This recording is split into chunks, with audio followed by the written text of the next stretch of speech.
Okay, it's 9 o'clock. We'll call the meeting to order. Department head comments. Mr. Meece. Just a few things that we've already been talking about the Coxville Bridge, so just so you know, it's structural. I'm no engineer, but I've had the engineer look at it, and structurally it looks undamaged to me. Got some limbs poked through the roof that's going to have to come out. It'll be closed for a few days. We looked at, because that's a huge tree right up to the bridge, that we thought we'd have to get a crane to get in and cut it and take it down without doing more damage, but Lane tree experts, Byron and Randy Lane, volunteered to take it off the bridge for us. They went out and looked at it and said, now, it did need a crane, they can get it with their truck and what they do. So we're going out Friday night or Saturday at no charge to get it off the bridge, then the county will clean up after that. So that'll be taken care of. Innkeeper's tax, Spencer Deery called me a couple times. We talked about this last meeting. The innkeeper's tax wasn't raised to 8%. You guys need to adopt that, so I mean, it's just, we can go to 8%. And the commissioners have, we talked about that last meeting, and that's our request to you, that you do that. Spencer was upset because he had talked to you guys about making that for some of the public safety money, you could use it for that. And he tried to get that through, but he said he failed, so he didn't get that part. But I said, that's really not a concern, because our plan is for the CPC that we'll use at least half of that new money for the covered bridge stuff. We do one bridge a year now with the roof or siding, and hopefully we can get to 2 or 3. I like to get it on a 3 every year, so we have a 10-year cycle for roofing and siding as we go. And if we do that, and that's 50,000 of that money that we spend, that'd be 50,000 that the highway department doesn't have to spend on those repairs. So in reality, that money would come back to you guys anyway. That'd be 50,000 less or so that you'd have to give to the highway department for those things. So I thanked him for what he got accomplished. I have had people from outside the county for some time now talk to us during the Bridge Festival. How can they help with the covered bridge and maintenance and stuff? And this is exactly how this will work, because this will be all outside money coming into the county on the innkeeper's tax. And it's going to add $3 to someone's cost of $100. For every $100 they spend on hotel rooms, it's going to be $3. So I'm really comfortable with that, and the commissioner is comfortable with that. So we just ask you guys if you would take that 8%. It can come into effect June 30th, as I understand, which is good for us, because that'd be the summertime traffic coming into the county for hotel rooms, and that would be a good increase. So that's our plan, is to use it not just for the increased advertising we already do, but use it on the bridge maintenance, because we can do that, because that is for tourism purposes. So that'll work. The only other thing that I have is we need to have an art meeting. We've been talking about a couple of issues for art, so I wanted to talk to you guys first, and we're on the committee. If you have any time next week that's available that you need, I know you're busy in the field, but do you have any time? I'm guessing early in the morning is probably the best time for you. Can do it. I should be able to, yes. You want any particular day, or just whatever works? Just whatever works as far as I'm concerned. Okay, I will probably, if I can, then shoot for Wednesday or Thursday, 17th or 18th. Just let me know. What time works? I know they get here at 8, but 8:30 would work. That'd give them a chance to get in and get set up, and then start at 8:30. It shouldn't take long to get the business done. So I'll let you know which day works for Cindy, which one works for Chris, and then if the other commissioner is available, we can do that for them too. That's really all I got, unless you got something for us. I have a comment on the innkeeper's situation. Senator Deery, I'm going to give him a tremendous amount of credit here, because he's the first legislator we've had, at least in my time of being involved in any form of local government, that has actually listened to the fact of the drain that these parks are on our public safety resources. He's the only one that's ever listened to that. From my early times being a trustee, it's the first thing I heard from my fire department, and I continue to hear that from the fire departments that service these parks in particular now. His intent was, and what he had requested of the LSA, was that this 3% could be used for dealing with that problem. And it got left out. I mean, he openly admits it was a mistake on his part, that he didn't check it that well, and that's fine. I'm not comfortable of it going anywhere else other than that. These, particularly in the case of these first responders that have spent countless hours and resources going to these parks to deal with whatever, bee stings, lost on trails, saving people that have fallen out of boats, whatever happens to be. There's all kinds of the litany of things that happen in these parks, and with zero compensation for any equipment, effort, time, whatever. They can't bill for that run in any way, shape, or form if the ambulance shows up.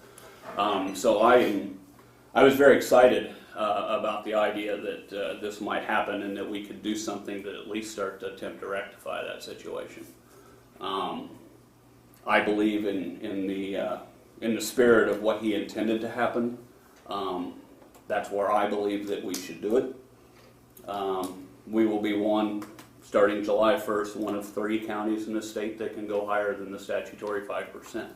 And I'm all for that 3% coming from people that are staying here and not from the citizens of this county, because in the nature of this situation, they're generally responding to visitors, and these parks obviously are state properties and they're not paying into property taxes, and there's no revenue that comes into the county to deal with any of this, whether it's to the county or to the townships that fund the fire departments or whatever.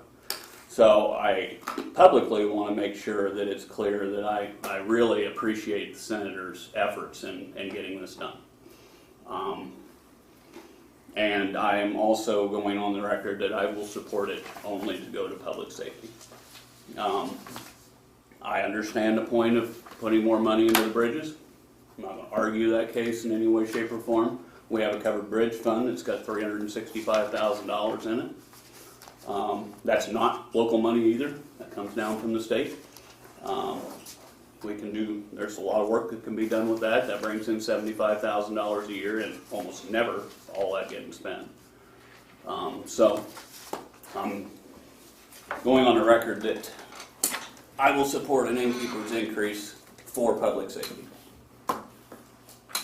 with it to be distributed to the first responder groups in some way, shape, or form that we can determine later.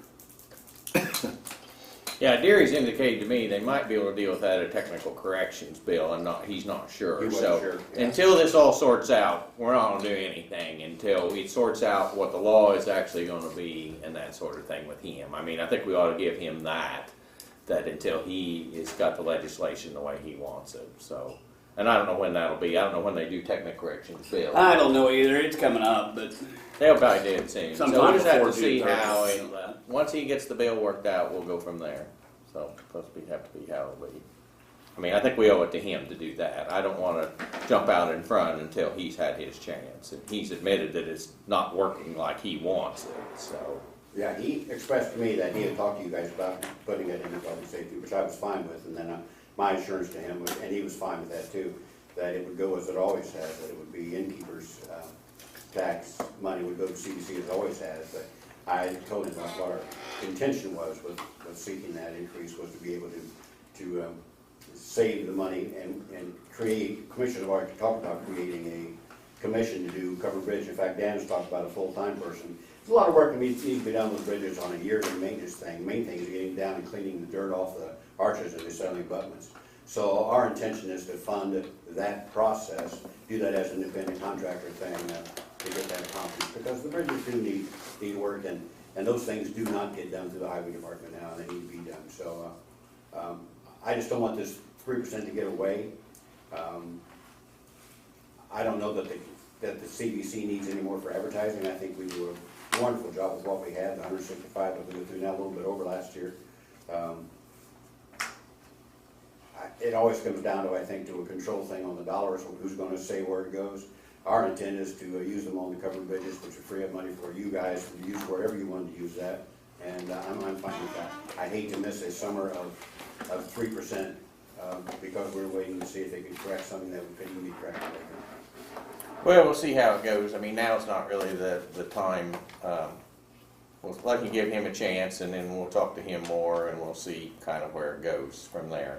So, anyway, speaking of the highway, they rammed the brand new truck. Do you want to talk about that, or do you want me just to talk about it? No, I can. I had a driver, the brand new Volvo, without first day, didn't have 10 hours in it. He was spreading stone on a road, had the bed up, spread, and just drove under a tree.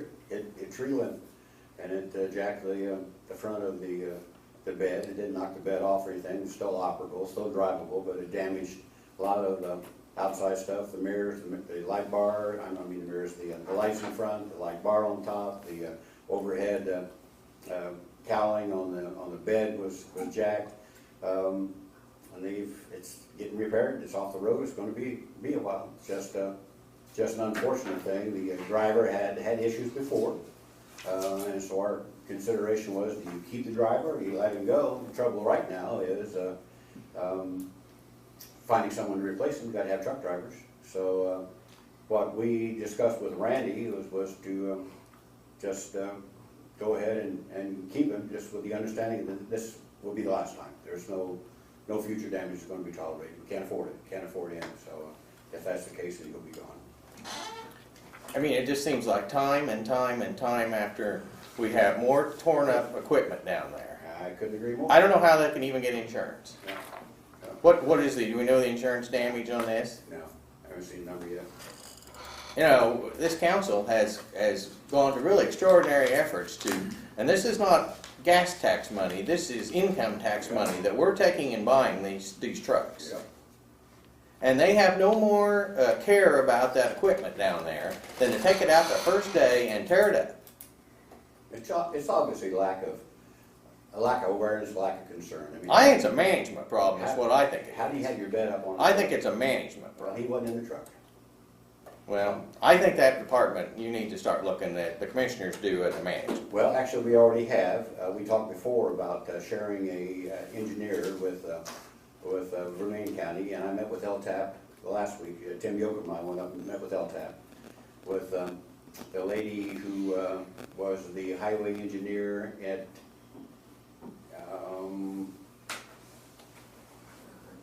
I can't remember which county it is now, up north of Benton. Anyway, she works at LTAP now, so I met with the head guys, Pat Cooper, and the chief guy at LTAP. And there's only one county in the state now that shares a highway engineer. They're having a successful deal with this working. Our deal would be that if it costs $100,000 to hire an engineer, and that's probably the ballpark we're talking about by the time you get benefits and everything. Each county would get $40,000 from the state, so we can combine them now. They changed the legislation where those two counties can each get their full $40,000 toward the highway engineer and pay that $80,000, and then the individual counties would have to come up with probably $20,000 apiece, somewhere in that range to cover. But she's confident that highway engineer then would be able to get grants, which we're not eligible to get now because we don't have a highway engineer. That engineer can probably raise more money in grants than it would cost for us to have him. So maybe something we want to look at. So she's arranging a meeting. I was just up there for a meeting last week, and she's arranging a meeting with the county those two counties that share, and we're going to sit down and talk with them about the pros and the cons and see what comes up. It had been proposed in a couple of the counties, but the county councils didn't want to do that because they thought the other county was going to get more business out of them than they. How do you go to count for the exact hours? And I'm not concerned about that. If this is something that we go into with another county to do the best for both counties that they can, I'm not going to nitpick on hours because there'll be some years we'll get more benefit and some years the other county get more benefit. There are some things the county engineer cannot do. For example, you can't do your own bridge inspections because you'd obviously lie because you want to have dangerous bridges out there, so you're going to let that go, which is just ridiculous to me, but that's what the state says. So we still have to hire that service, but all the other stuff, and mainly it's just grant writing, planning. Our highway superintendent, Randy, not here, we talked about this multiple times, hasn't been to road school for years. We do the same thing, things the same way we've done for the last 30 years. Obviously with our roads, that's not adequate. There are new ways of doing things, new materials of doing things, and so if we were to hire the highway engineer, the way I envision this is just me envisioning this and the other commissioners, the highway superintendent would continue at his position. He'd still do the road planning. He would be the site manager or whatever you call that person who's directing the services. The superintendent, I guess, is what it would be.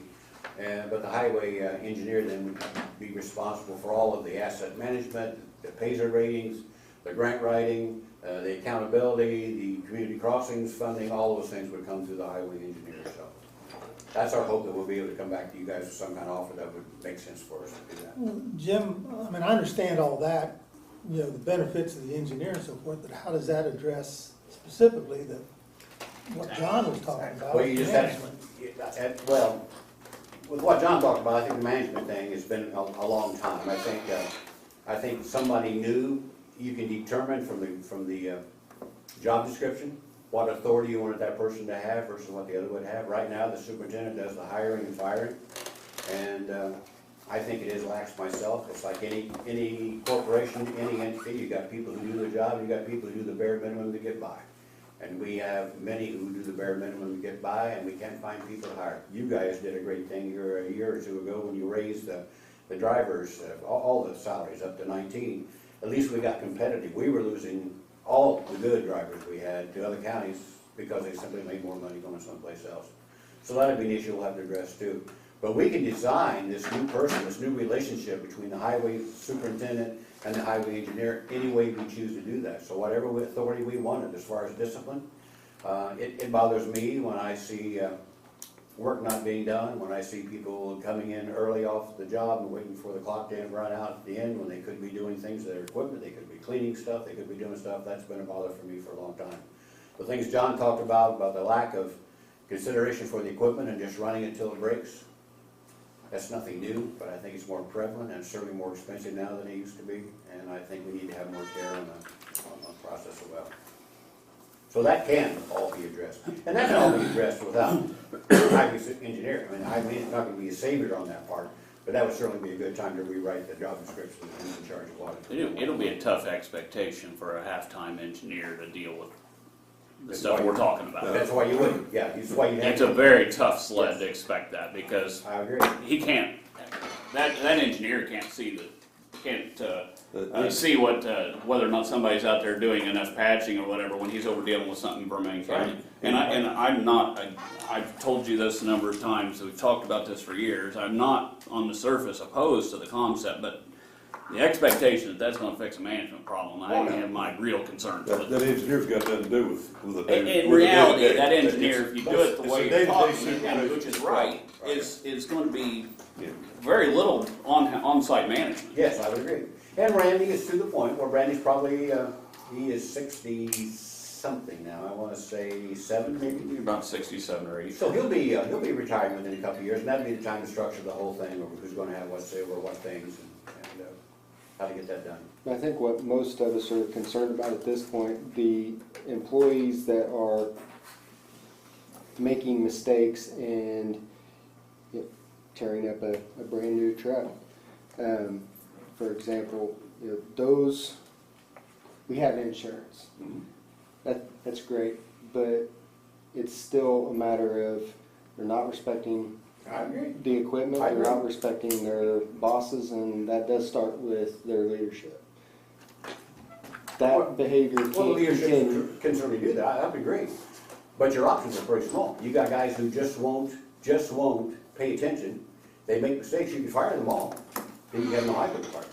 We're not in a situation where we can pick and choose as we go along. We can get rid of ones, they got one coming in the door Jim, tomorrow. if, I understand what you're saying completely, but if those individuals are only doing their job at 50%, and because they're only doing their job at 50% and they're not paying attention and they're not giving their full effort for the money that we're paying them, and because of that they're making mistakes and they're costing the county money, at the end of the day, what's going to be more cost effective? To get rid of them or to continue paying for their mistakes? I would agree. And at some point you have to say, that's not acceptable anymore. Do they have any training of any kind, Jim, do you know? They do have, but not sufficient, and I've requested in the past, LTAP offers all kinds of training, and our superintendent doesn't require that. That would be what we would require. That also comes with incentives as you go along. We just talked about this in the last LTAP meeting. LTAP also offers certification on all types of skills, different levels as you go. And we need to build into our structure on their pay the incentives to take that training, to get those certifications, so you do those things. Because I think the higher certification you have, the more skills you have, the more responsibility you take to do it the right way. You wanna show that Right. you did. Right now, everybody gets paid the same whether you do anything or you don't do anything. If you break stuff, not a big deal, it doesn't come out of my pay, it's just goes someplace else. The highway department, I wanna make this really clear, I don't want anybody walking away with a different opinion. There are some great workers out there, there's some great guys who work hard and they work long and they do good work for a minimum amount of pay. Yeah. We got other guys who realize it's a minimum amount of pay, and I'm gonna do a minimum amount of work. So we, like any industry, we had them both. Teaching industry, we certainly had those people who would do the extra stuff and work all the time. The others who just show up in the morning and go home in the afternoon, and that'd be all they do. So I don't think current management's gonna fix that problem. I don't think current pay package is gonna fix that. I think we need to create some incentives to do the things like you guys have done with longevity with the police. You've offered them a reason to stay, a reason to get more training, and a reason to do your job. So I think there are things that can be fixed.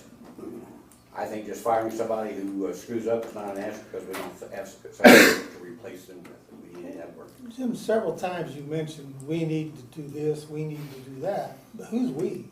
Well, actually, it's all of us together. How are we gonna do that? I can't offer incentive pay to people to do a better job or get certifications. That has to come from you guys. If we have the plan, we have a place, that would be the commissioners who would have to decide that along with the highway department. And not so much to ask the highway department, but to direct the highway department, this is how that's gonna be. And, you know, you kinda go through, I can speak for me only, go through where you just expect things to get better. You expect not to have the same mistake occur again. And you think, put on your happy shoes and think it's not gonna happen again, but then it happens again. So at some point, what do you do? And I think we're at that point where we're gonna have to have changes made. And that, those changes may result in a new change of leadership at some point, and we're at that age point where that's gonna have to happen, I think, at some point. Well, we're at that point, and I'll just give you one final deal here. But it's awful hard for me to look in a taxpayer's eyes that gets up and goes to work every day and pays an income tax in here for us to buy equipment so that they can do a better job down there and we can try to keep these roads at least maintained halfway. Yeah. And we go down there and we tear them up. And then to keep this individual on top of that is beyond me. And it's not justifiable to about anybody that you ask out here on the street. Most of us didn't grow up that way, I understand. And so your alternative is, if they tear up something, fire them. I understand that, it is an option. Well, you said yourself that this has been more than once. I mean, we all make mistakes, and I certainly make my fair share, but hopefully we try not to repeat them. Yeah, and I'm right there with you, I understand, yeah. It's up to us to understand the difference between errors in character and errors in judgment. And judgment, you can forgive that. Character comes in line with not paying attention, laziness. So what would your solution be? You can suffer and forgive one, you gotta stay well clear of the other. So what's your suggestion? Like I said before, at some point, we have to weigh the expenses. Is it Oh, I gonna would be agree with cheaper that. for us to But keep at what, them, but at what point? or cheaper for us to get rid of I them? agree. We were contemplating letting him go this time, but we have work needs to be done. And, we haven't got people to do that, and we're behind on employees now. So, I mean, that sounds good, and I appreciate your concern, and I understand that. But at some point, when Tom was superintendent, you had teachers do the job, and teachers don't do the job. You gotta have somebody in that position. And you can't empty that position until you got somebody who's willing to take it, and sometimes that was tough. Math positions, I know, was trouble for you all the time. You want to have that best person in that seat doing that, but that best person may not be there. So, anyway, that's where we are. He's still there, he's still working, and that last time will be the last time, and hopefully that he'll do better. Okay, well, we need to move on. Potter? Yes, sir.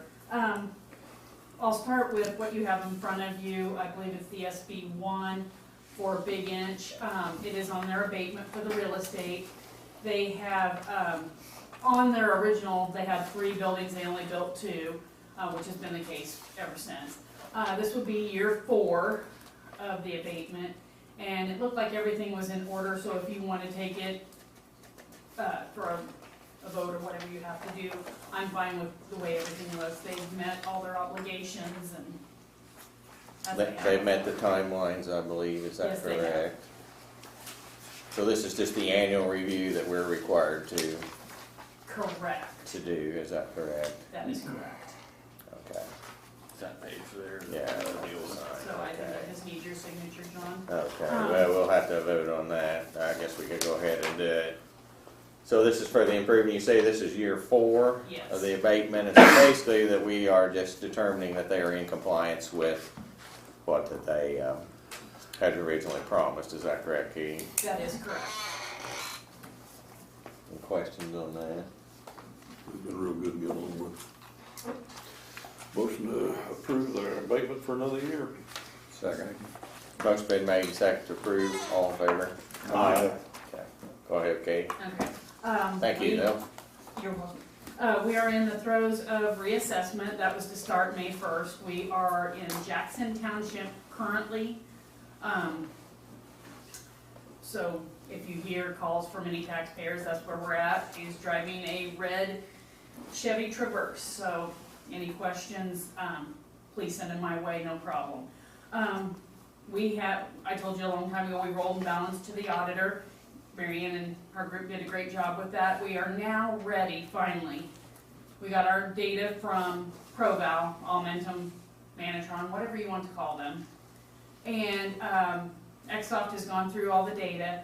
There's a few things, and we're having a call on Friday to go over some of the things that they found that may be anomalies that we can correct that were, it appears to be errors in the original software with ProVal. So we're gonna look at that Friday. We will have training on the 23rd and 24th of this month. We will go live on the 25th of this month with ProVal, or with Xsoft, with Encama. So looking forward to a good relationship and a lot of support that we haven't had in the past. Any questions for me, gentlemen? I guess Form 11s went out, I think Oh, most yeah, I people guess got, I might should talk touch about on that, might talk about that. Yeah, sorry. Yes, Right. Form 11s did go out and there are increases. The market is still up, fortunately or unfortunately, it depends on your view. If you're selling, hey, it's a great thing, the market's still up. The houses are staying on the market longer than they have been in the past, so it has slowed, but they're still selling for over the assessed value. So, for an example, I had a lady come in from the Florida Township area, which we've had a lot of sales down in Florida Township for whatever reason. And she says, well, why did my assessment go to 81,000 from 60-some thousand? Which is about a normal increase on an average house. I can't say everybody's is that way. Mine went up 40,000, by the way, just to give you, it varies. But hers went up 20,000, and I got to looking, and I said, okay, here's why. We're market-based. Well, what does that matter? And I said, well, you would expect that whatever you would buy it for is what it should be assessed for. And she had just bought it in the last 2 years. And I said, you paid 83,000, and we're at 81.8. We're real close. So we've done our job correctly. So yeah, there's a lot of sticker shock. There's upset people, and I get it because this ultimately gets in their pocketbook. But for the most part, now we'll find errors because we do not look inside your house. We can't peek in windows. We can't. So let's say you've gutted a house for some reason, we can't see that. So that's what the appeal process is for: is to bring those anomalies to our attention, so that we can get those things corrected. But overall, so far, since Form 11s went out, and they went out on April the 24th, I have 3 appeals. One of them is a no-brainer. I've got pictures. It's gutted on the inside, which I can't see. We'll get that fixed in our informal. I make them go ahead and go through the process because that will be there whenever I decide to retire as assessor. All that data will be there for somebody else to look through. So I make them go through the process, and we'll get them taken care of. But that's what the process is for. Ag land, some of you are What is the farmers. base rate now? The base rate is $1,900. It went up $400 an acre base rate. And then for those Up of you. 400, you say? Because I've been getting some questions about how much it's up. Yes, So. it's at $400 per acre base rate, and then based on the soil type, for those of you who understand all this, a better soil type is gonna be higher than that. a worse soil type will be But low. the base is 1,900 now. Correct, Wow. correct. That comes down from state, you have nothing. Yes, don't I have control nothing that. to do with Legislature. that. I've had a few farmers upset about that, which I get, because it's a pretty hefty Well, increase. Big increase. But if they appeal that, that goes straight to the state because I have no control. And unfortunately, fortunately, unfortunately, I don't know how you wanna look at it, at the state IBTR level, they're gonna deny it because it's that way for the whole state. Everybody's equitable, Yeah. they're not gonna hear the appeal. And I'd remind the audience, you know this, most everybody up here knows this, that the assessments being up doesn't correlate to what your tax liability will be next year. It certainly has an impact on it. It's one of the factors that goes into that, but you know, the tax rates get calculated off of that eventually, so there is some sticker shock with these things. I mean, I'll agree, there's a lot of sticker shock with some of it, but it doesn't necessarily correlate, certainly not correlating dollar to dollar or any way, shape, or form to that, so. I found the best way when they ask me, say, so my assessment's up to here. You wanna sell it for that?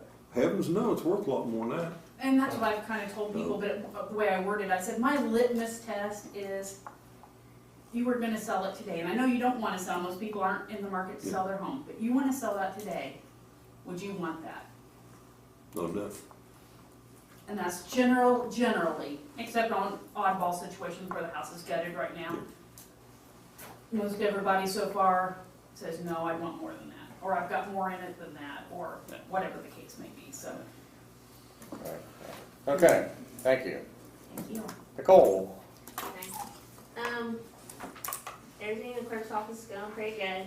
We do have a person that's gonna leave somewhere at the end of May, but I've talked to her, and she is willing to train, if I can get somebody hired to, train that person before she leaves. So I'm coming to ask you guys if that would be okay for like a week or so, if I'm able to find somebody to hire to get trained by the previous employee before they leave the office. I know one of the concerns would be money. That position sat open for a month before I hired somebody into that position, so I have like $2,000. So it might balance out. Yeah, It she might asked me balance about this last evening, and Okay, I that's recommended that she come in and present it to you all, and I would support it. She has the money in the line. It's good to pass along the training. It helps with the fluidity of the office. I think it would be a smart move to help keep the office functioning to allow that to happen. out. Are we all fine with that, or is that all right?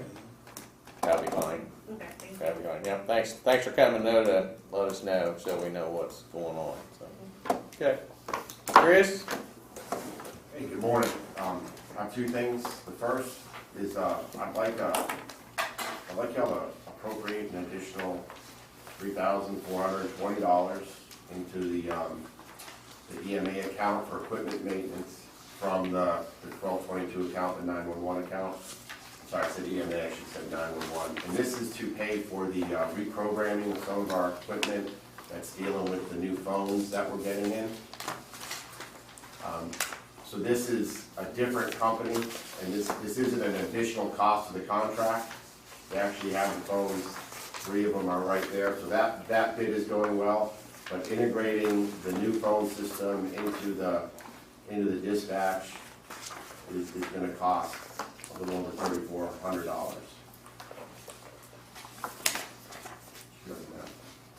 Submit it to the auditor to get in the June additional We list. can do that. Okay. Shouldn't be any. And then, Yeah, the the second funds thing- are there, it's just a matter of appropriation, Yes. correct?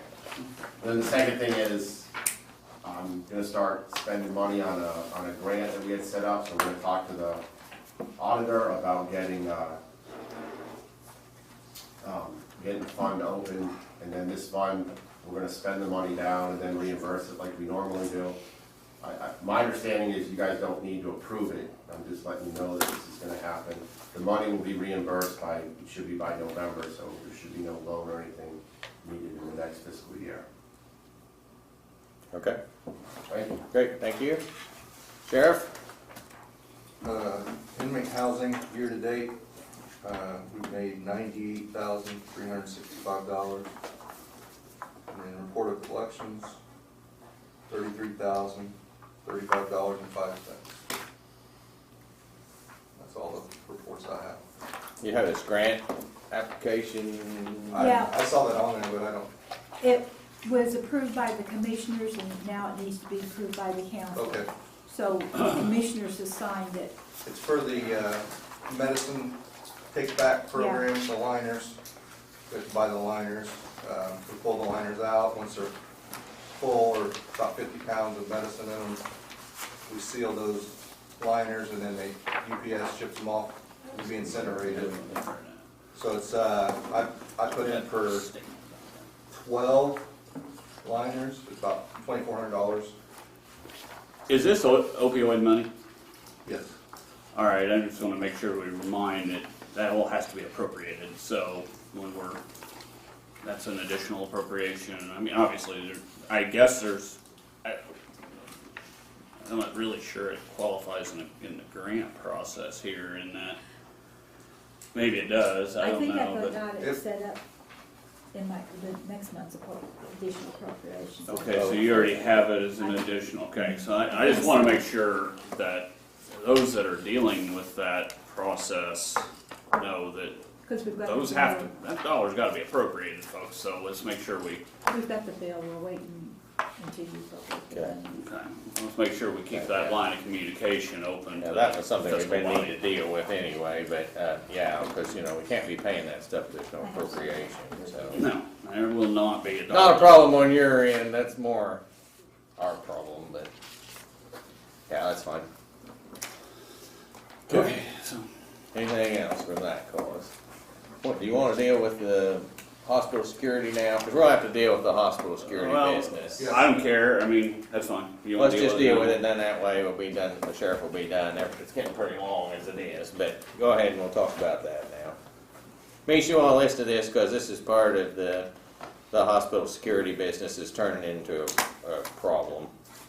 Okay, so I don't really know what to say. I'll just try to go through Just what's try to happened in the summarize last where few we're days. at. When this was set up, it was set up by the contract signed by the commissioners. The former auditor created a line in the general fund in the sheriff's budget to pay for these off-duty deputies of the counties, off-duty sheriff's deputies, to work in a security capacity at Union Hospital, Clinton. Part of the agreement was certainly that they would pay their overtime rate. It was determined and written in there, it's $35 that they would pay per hour for anyone that did that. They were to also pay for the Medicare Social Security liability, which is 7.65%. Then was added on some amount for pension, which ended up being about 3%. And then one individual gets a $3 additional rate for being the coordinator of this situation. That was never appropriated by the county council.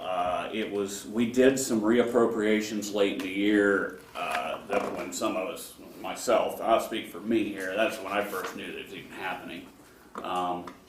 We go to the end of the year and we move on with life, and we get into this year, and this line keeps going into the red. And there's no appropriation into it, there's no money in it, whatever. There's checks coming from Union, it is covering what everybody thinks it should be, and so on and so forth. But that's not how the financial system works. So deputy auditors and the auditor herself start asking, we're going to have to do something about this. And so I finally get into it. We create a home ruled fund so that this separates it out of the general fund. Let's get it out of the general fund. It doesn't belong in the general fund. That's not the place for it. This is not a county government activity. They are working on their own time.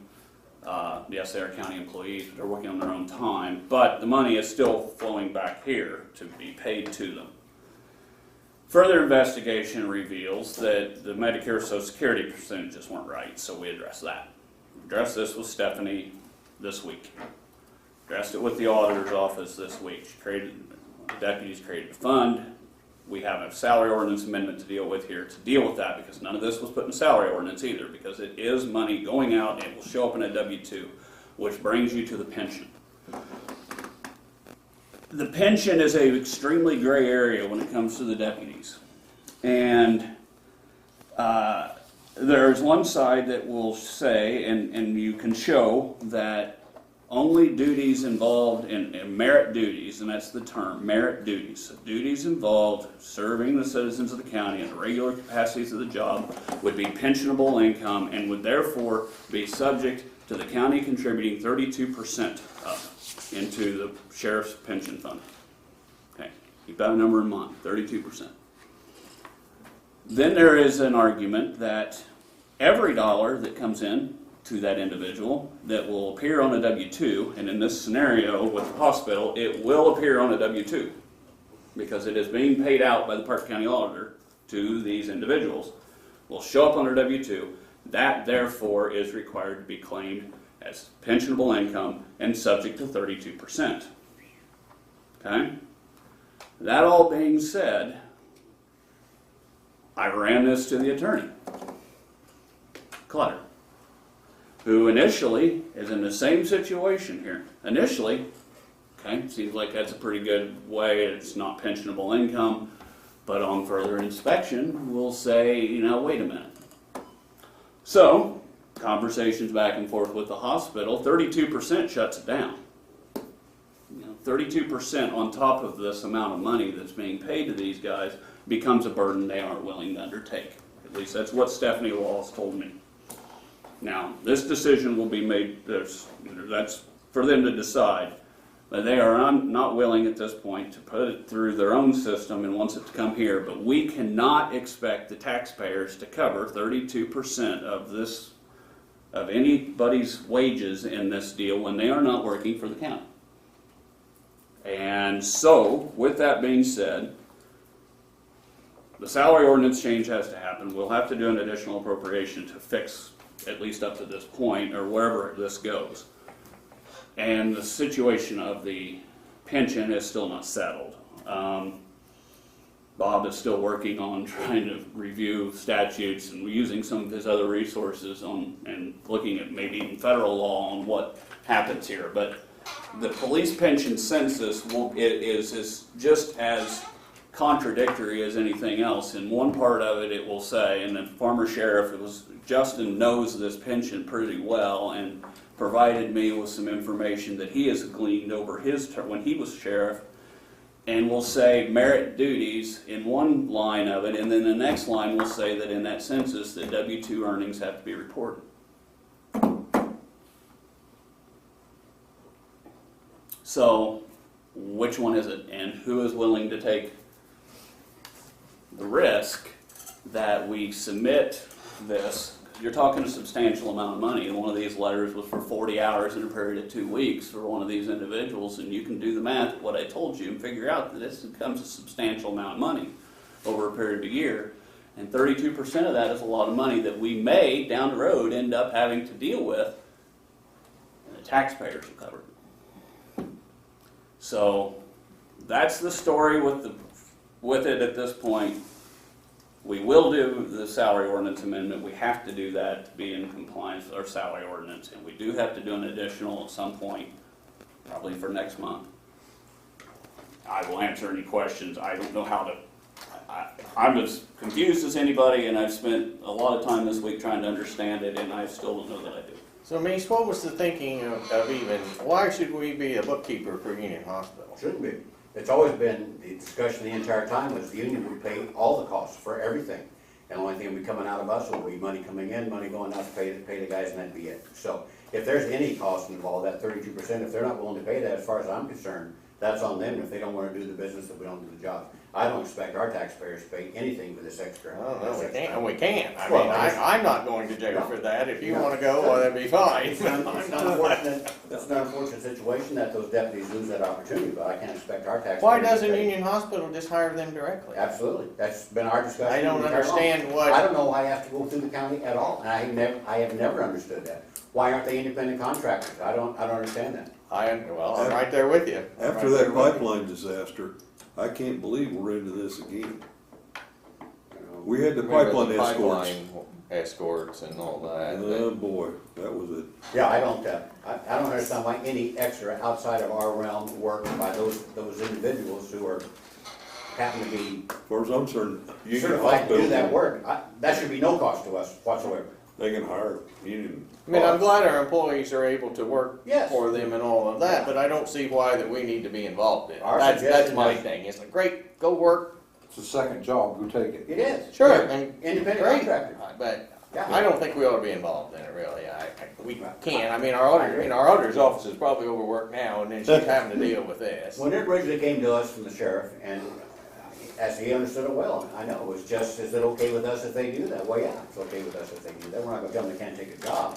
But that is not. They're on their own time. They're Absolutely, they absolutely, do that's whatever our they want to. attitude. Of course you can. Why would we tell you you can't go do that job, as long as you're not affecting Yeah, others? and I want to make it clear, in my research and investigation and dealing with this week, it's not my goal to be killing this. That's absolutely never been my goal. It's to try to fix the fiscal side of this, which is what dropped in my lap, and that's Union all is my role here is Union to is try to stepping in figure to that fix that, out. because you understand is they're your employees, you hire them, you contract them. Otherwise, I may go get a job as a commissioner doing some advisory work someplace, I expect you guys to pay me for working for somebody else, fine. Who would that make sense to? And now we're not paying, the taxpayer is not paying their salary. Yeah, That the much union's is- contributing That the is money. absolutely right. Now, there has been some errors in the Medicare, Social Security, Sure. small, Sure. probably not worth But the the intent fight was to over. pay all that, but now But it's the 32%. intent, but if that is pensionable income, it is 32% more. And they need to pay that too, and if they don't pay that too, And then we're not it's doing it. exactly right. Yes, I agree with that. I can't, in good conscience, knowing this now. And I hope our deputies understand, that's not on us, that's on them, they It made a decision to pay is, that money. it's not. We're not sharing that cost with somebody. And it's the to same provide us with it. conversation with Stephanie at Union. It's, if we have to contribute that 32%, you've got to pay it in. And then there's and what John's really saying is, why are they paying it to the auditor anyway? Why is it coming up here anyway? And that is, in the end, probably the bigger question of the whole Pay thing. them direct and be done. So, That's the way I see it, but we always said, but we didn't have a problem, because that wasn't our issue, the auditor was fine with it coming into the office and going out of the office, as long as they were paying all the costs, that was just line in, line out stuff. To the auditor's time, that wasn't a problem, so that's the only reason we went Of along course, with she that. never came to us for an additional appropriation, which that money has to be appropriated no matter I what. understand. Assuming that Union will pay the 32%, are we still gonna be involved in the process? We should Or have wanted to. Or I should don't we really just say wanna we be. don't pay? I don't know why we have to be at all, I don't know, they're just not independent contractors paying that. I mean, that's the way I would look at it. We do. So, Yep. Well, we $2.99. don't, we will proceed then with doing the salary ordinance, because we need that done no matter what. And then, but between now and soon, I think we need to figure it out best we can. Wait till the lawyer comes back a little more detail. But we cannot be caught on the hook for 32% that the taxpayer's gonna owe. John did ask a question, like, what was the reason it came to the county in the first place? I think in the original thing with the auditor was, from Union side, we already had checks going out to these people, so we'll just put the money in your. well, the desire, they Yeah. don't want to deal with. Yes. And it's, okay, fine, but they don't want to deal with independent contractors, they don't want to hire a security agency where the money doesn't go to the people actually providing it. It was complete pass-through, they were willing to pay all the expenses, but nobody ever bothered to research how much that expense is. And what are the I implications? mean, you talk beyond 32% plus 7.65 is almost As far as we 40% knew, more. there was no expense other than the time spent writing the checks, putting the money in and writing the checks. And that was just digital stuff, that's not a big deal, I mean, once that's done, but this 32%, that's completely new to us, and we don't have the intention of spending a dime of taxpayer money to provide a possibility for those employees to have that job. We No, and they can save themselves the 32% if they pay them themselves. And it sounds like they don't have the option, the deputies don't have the option of not having that go pensionable. At this point, and that's why this whole conversation's happening, is I can't say one way or the other right now. We don't know. I'm relying entirely at this point now on Clutter, and it's because in conversations with the pension people, they will say, Well, it they seems want like to. it's not. Sure. But they will tell you straight up, we're not attorneys and we don't, this isn't legal, which is their Seems like job. DLGF should be able to give you an answer to that. Do we have to list this or not? But the DLGF isn't involved in that, and they're not gonna answer because it's a legal question of whether or not it's pensionable income or not. So now you're trying to chase it in the federal statute side of it to determine whether or not this is truly. So, an example here, all right, so, and you know this from your days as a teacher, your pension was set on your highest 5 earning years, right? Well, it's no different with these guys. But does that count? Right. So if one of these deputies, which is on track at this point, to add over $40,000 to his income, Right. down there, Yep. okay, and that goes on there, certainly more at this point, becomes one of his higher earning years. But is it claimed at that point? Yep, I agree. And do we pay in for that amount? Yep. Okay, it's a big number, right? I mean, that's, and because it's coming here, it's showing up on his W-2. I agree. And that's the unforeseen tentacle out there that's nobody can see what's coming on, but it does. And In that's- any other scenario here, whether if they went and well, it works school resource for North Central Park, that's paid by the school. We aren't submitting that on his W-2 as pay because it doesn't show up here. Typically, the only benefit of them doing it this way and not taking on an independent contractor, they're not involved with insurance, not involved with all those things, but they've already said they're paying all that anyway. They're going to be on their insurance and all these things. So to me, all those things are covered. So with this understanding, there's absolutely no reason for it to even come to us. Well, they're not paying anything for insurance costs. But No, but they're counted as their employees. They're protected under their insurance. That's what we've been assured. Their liability. yeah, their liability. Yes. Right. Yes. So they're covered there. So with this, I think they either pay the 32% or not. And really, if it's getting that complicated with the pension, why aren't they just paying it directly? Where are Then we they don't have to involved? pay that 32%. Where are we involved to start with? We were involved, well, I said that a while ago. We were involved with it to start with We because the should sheriff came never, and asked. like I say, after that pipeline, I think you were around the pipeline. That thing was an absolute nightmare. Dollars and car Yeah, see, but it rentals wasn't for us. We were never aware of those things because that's not our side of it. We don't do that. and yeah. and All we this- were asked is, was it okay with us if our deputies do that job? Well, yeah, sure, it's okay with us if they do that job, but you guys get involved with the paperwork. Our auditor was fine at the time of running it through, having them cut a check to us and then pay it back out. But it's created these unforeseen problems, and I'm not okay with that. I just don't think it's any responsibility. So what do you think, Sheriff? You get the final say. Part of what? Just all of this. I mean, what's your? I think it's a pretty big mess for only a couple of guys that work it, and I agree, I don't know why the hospital just doesn't pay us. That's how they do it in Terre Haute. How many guys are actually working it? This was organized, Oh, I know. Yeah, this is prior to you. Yes, prior to you. but it is my responsibility now, I understand, Right, but, right. Well, we want to work it out, but it's turned into a lot bigger mess, and Roy's spending the auditor's office spent now gobs of hours trying to I sort think this out. If you want commissioners to do it, you send a letter to us so we can do that, because we're responsible for those agreements. You just tell us that this is something you're not willing to deal with, and we just write a letter to you and say that our guys are perfectly free to work as independent contractors, but you need to hire them on your own. This will no longer be running through our county books. for some reason, she just don't want us to be considered one of their employees. I think that's the big reason. Well, here's what I would suggest in that then is that I'm sorry, Jason, you're the sheriff and it is now in your wheelhouse, so I think you probably ought to be getting with Stephanie about at this, and I will feed to you anything I get from Clutter. But at this point, I personally, and I don't think anybody else in this room is going to put their neck on the line that this is not pensionable income, because it's running through the county government. And so here's the situation. She knows the 7.65%. That will be on the next check that comes. It will require the 32% until there's some ruling otherwise. And if that's not, there's no appetite for that, then either, and I don't remember exactly what the termination reads, but my indication is that this would be a joint termination at that point, because they're not willing to pay that. And I'm that's fine. But if you would sit down with her, talk to her on the phone, whatever, and you guys sort out whether or not that's going to happen. If they're going to pay it all, then the contract expires at the end of the year, and then my position would be that at the end of, excuse me, that's what I meant to say, at the end of August. And my position at that point would be that ends it, and they go on doing it there if they Even- want. Even if it's not pensionable, even if it's determined that it's not It's pensionable, just- it's still gonna be their 5 highest paid years. They're gonna. More than likely, They're yes, gonna be it's- drawing it out of the still is. pension And it- anyway. Now but they're if drawing it's- out of the pension they haven't paid into it, so Exactly. they won't allow that. So to me, it's just gotten too muddy, too complicated, just needs separated and do it the other way. If the pension was 3 or 4 or 5%, which is what was submitted to them at one time was 3%, okay, they're fine with that, they'll pay it in, but it's not. No. It's not. I can't believe it's 32%. It's two separate parts of it, okay? So you've got, and I'm gonna have this, I mean, there's got so many papers around here at this point, but, So now, are we paying 32%? Absolutely. The rights of our employees? Yeah. That's crazy number. For the merit sheriff's for the deputy. merit deputy. So that's the only place it Merit goes. deputies.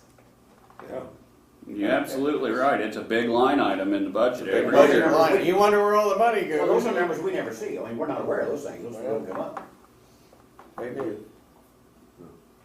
I mean, I think it's best that we end the program. It's where cut I'm and at. dry, it's a That's second where I'm job. at. It is. And It they- is. They pay you. I mean, It's gotten way let too them much. hire them great. Way too much, yeah.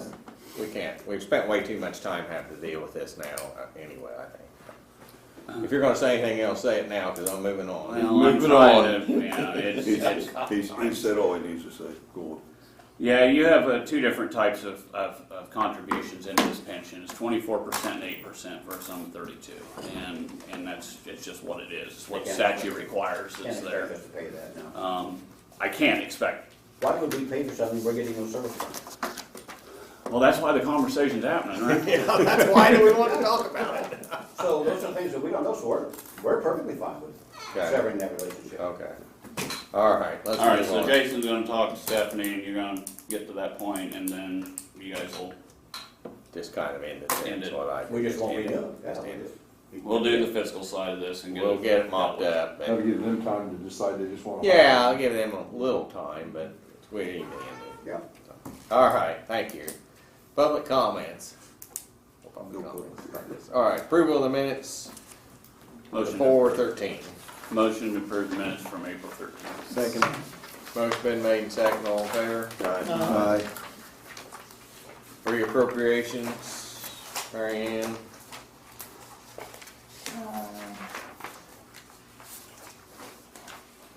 This is the dump truck. We got the insurance check from it. $23,291.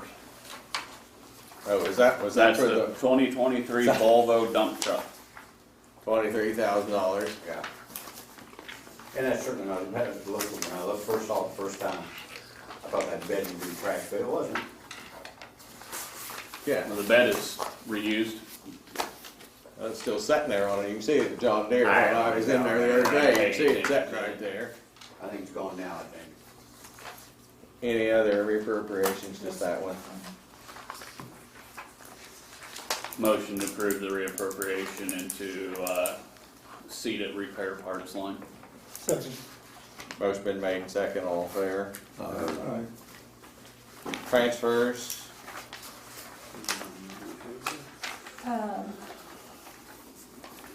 For the surveyor, the Cornerstone survey, it was budgeted into the wrong fund number. And we just need to move it so we can pay the bill. Hang on.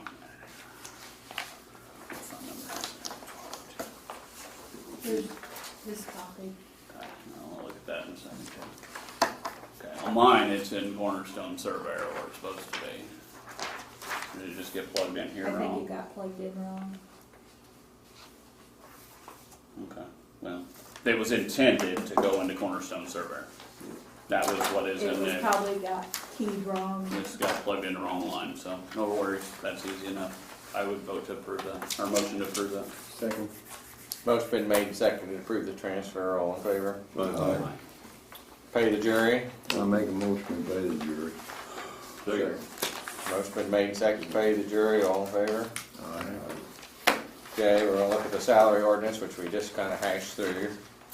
Yeah, this, the two pay lines, security deputy administrator line at $3 an hour, and the security deputies line at $35 an hour.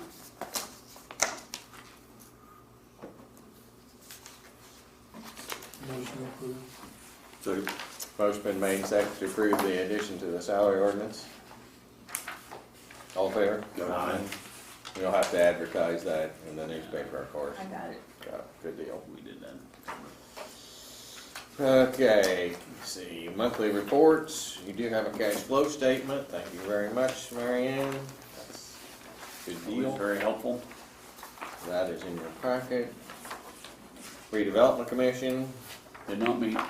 Courthouse Security did not meet, Plan Commission. We did meet.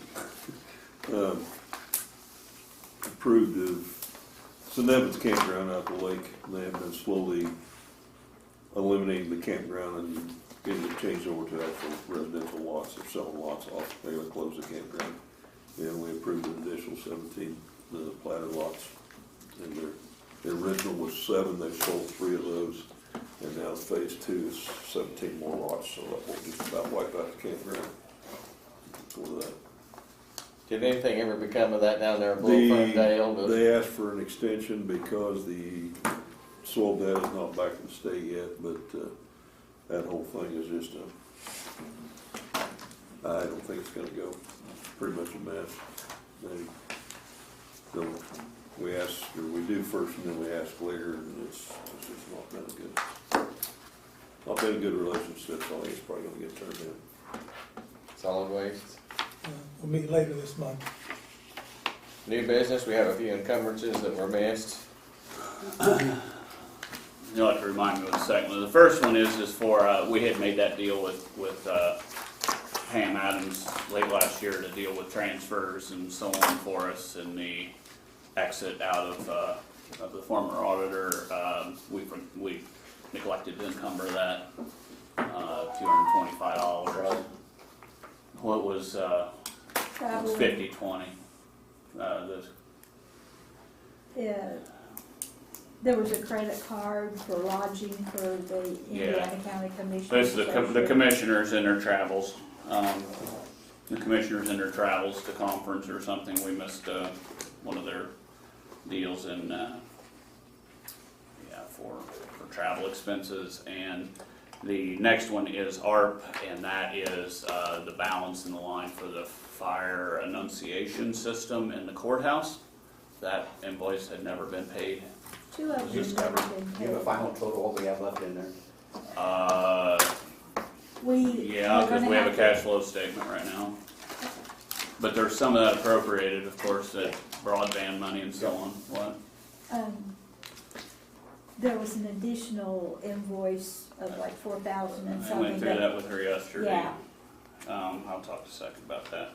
Current balance in the fund is $2.436 million. And I suppose you have access to it. I wouldn't have it, you would. Well, maybe Wednesday or Thursday, could you figure in what we have appropriated already or What? promise already, so we know I'll tell what you exactly what, I can't tell you right now, but I can tell you exactly what it is here percent. Okay, so we had some idea what we have left. Sure. Roy, Pam told me she was gonna talk to you about an additional, or an encumbrance that was missed. But I don't see it on here. It was for, I did some transfers at the end of last year for Randy Cleaver for the computers. Remember, I was gonna buy them out of mine, so you guys don't have to worry about it.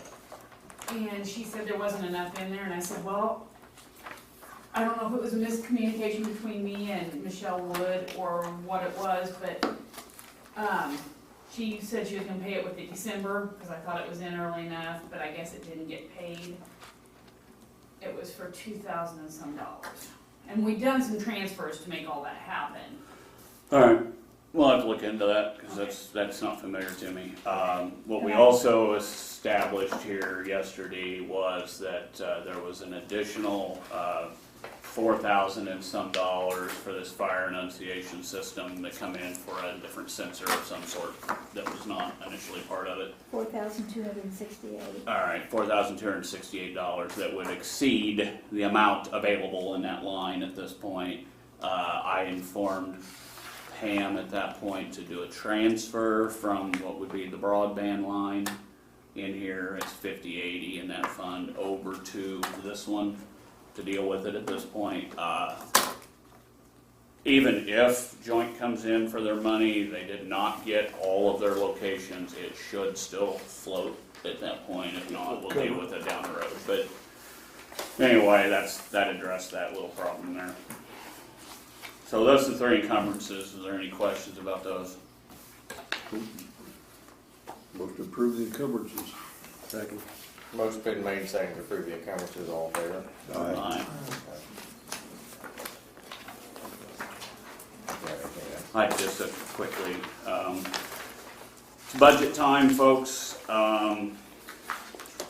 Mary Ann should be sending our budget letter and their Form 1s out soon.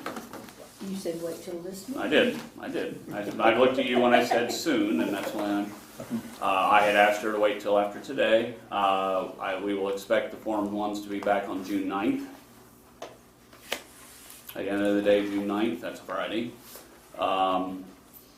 Please make sure you ensure you have all your funds. It's another new auditor, and make sure you have all the funds you're responsible for.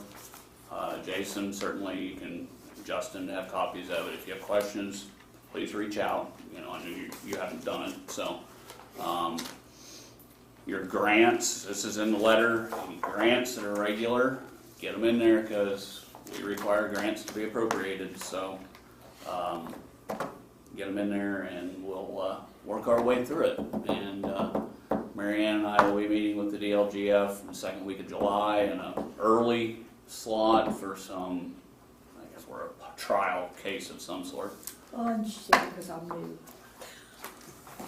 And because Mary Ann's new. I had an auditor help me with the budget for 4 years, so I mean, Mary Ann's gonna be ahead of what we've had. Be a real experience. So anyway, that being said, be on the lookout for that and get them in. Okay? Most of the rest of the instructions are the same. Meece, could you talk just a second about the meeting you're having about the Bridgeton trying to get this setback and close the road? That's Dan is doing that. Oh, I thought the commissioners did. Well, Dan's doing that as commissioner, but that's his area down there. So he is talking to some other property owners, and that thing from Mrs. Craig is just wrong. She said that if they closed Main Street, they wouldn't be able to get to their homes. It's just not true. He has worked with Shane with the sheriff's department about trying to find a safer way. That street, and I've not been there during Bridge Festival, but it's so packed, it's tough for cars to get through. There's always, you would know better about the fight down there. So the hope is during the day of the festival, 8 to 5, say, whatever hour, we'll close that up. But they have figured out already ways to get around that where it won't really impact anybody. In fact, a couple of them, Dan told us last meeting, actually quicker to go around to get to where you're going the other side than it would we try to go through town to get there. So so they're going to meet on that day, that the 18th, I think maybe that meeting was. 18th at 7. Yeah, and they're just going to talk about what the proposal is. So no, the commissioners are not going to shut down Bridgeton. We're not going to tell people they have to move out of their homes for 10 days and get a hotel someplace. They're not doing that. But they may come up with a plan to close that street during those days, but everybody will have access to wherever they have to be. So it might be just, per se, might be 8 to 5 or something. Yeah, it won't be. Well, I had been asked, and of course I said it was a commissioner thing, not a council, but I would ask what was happening, but they should probably go to the meeting. Yeah, they should. When is the meeting, do you The remember? 18th at 7 o'clock in Collom store. Okay. Just one. Yeah. So, yeah, I've been asked a time or two about it. And it's really, Dan has been working with Shane Vandenberg with the sheriff's department trying to find a good, because Shane must be there all the time. Is that where he is all during? He works down there a lot. Yeah. So they've come up with a plan, I think, and I think all the property owners are okay with it. There's one parking lot that's gonna be negatively affected, and the lady who owns it, I said that's fine with her, she just would not do that anyway. No, there's another parking lot. There's a parking lot right downtown. But I've given, across the street from that lady, Yeah, and I've given Dan his phone number because he lives in Indianapolis. right, but they have that already taken into account, and they have access to that parking lot from both directions, so that'd be fine. So it's not shut off, but it's just, people get excited, get going, and So that's why they haven't been, but I won't be there, I got another commitment that night that. Well, it sounds reasonable. I know that I've not been down there myself, but anybody I've ever talked to says it's just gridlocked through there. Yeah. So I don't You know how go you get like- public safety down you through can there for ambulance or Walk something. slowly faster than you can. There is just no reason for cars to be trying to drive through that mess, so it It's can a be, pain. it can be done otherwise. I just wanna add that we let locals to and from their house, of course, which I think you kinda said that, Yeah. but they get a pass and Yeah. So Well, I think it's a good thing. Yeah, I just, nobody's gonna be yeah, blocked from well, their I house. knew that, but you know, when they call and say, oh, I've heard, they all have heard something, you Yeah. know. You know, wonder if, are they gonna have restrictions like ATVs can't go through there also? no, I don't think that's our concern, so I think we could allow, In fact, at other places that Dan is aware of where this has occurred, UPS and FedEx, they have a drop-off location outside of the closed area, and then they have an ATV there that they make their deliveries. Because some of those vendors get things every day from FedEx or Amazon. I was gonna wonder, the trash truck's gotta go through Yeah, and the. and all you know, that- But most of that food stuff vendors. happens before, after Yeah, hours, happen right? before they close them or after they close them. So really only talking about that 8 to 5 Yeah. timeframe, as far as I understand. we'd have to man every point we close it, so we could I let. was gonna say, you have to enforce it if you close it, because otherwise we just drive right through that. Well, you also have to have access for ambulance and fire departments. Oh, well, yeah. So you gotta have that as well. That road closed sign is just a suggestion. It's not really- Yeah, and we're looking at It'll be tested. signage would be a cost, but that would probably be a reasonable cost, and maybe even the CDC can help with that signage cost, because that is tourism-related stuff, so maybe we can help with that cost as well, so. We have not heard the final proposal yet, so we don't. Sure, sure. Well, it's a good deal, so. All right, anything else? Motion to adjourn. Second. Okay.